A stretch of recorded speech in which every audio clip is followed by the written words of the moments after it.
Hi, Andrew with Evermore Studio. My original light-up Icosahedron used standard disposable CR2032 coin cells and a reed switch actuated by an external magnet. The battery slips into a laser-cut clip, and I made an adjacent panel removable. That makes the battery replaceable, but it is not particularly easy to do. I also wanted to be able to enjoy watching it run without creating a stream of battery waste.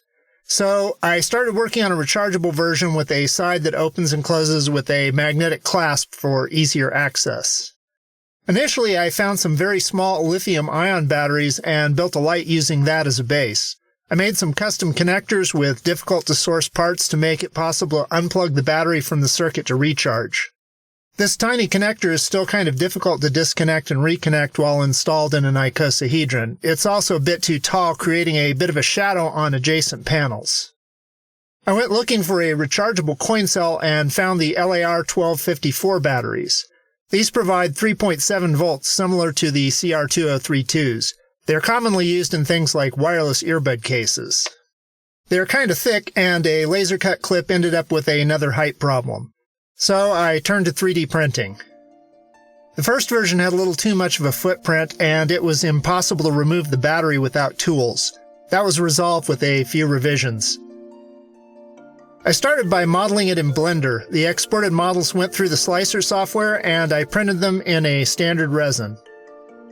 I included a little flat spot where I could put a tiny 7mm long surface mount switch with cyanoacrylate glue.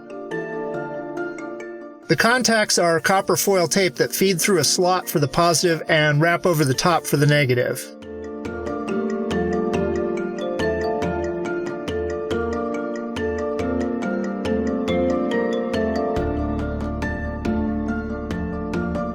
Due to the scale, soldering in the switch was an adventure.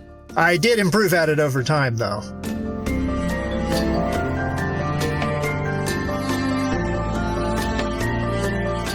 A circuit sticker mounts directly on the top surface.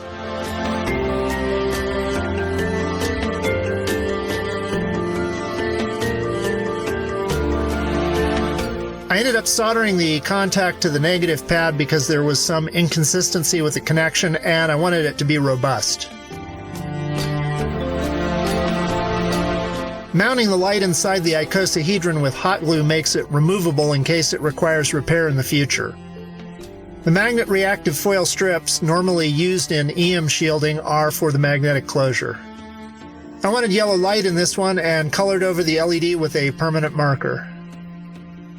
I covered the icosahedron assembly in an earlier video and won't go through the whole thing again here. This prototype is working really well. I have been able to get at least several hours from a single charge, and it is easy to swap in charged batteries. The 3D print file for the battery holder and a basic icosahedron pattern are free downloads on my Evermore Studio blog.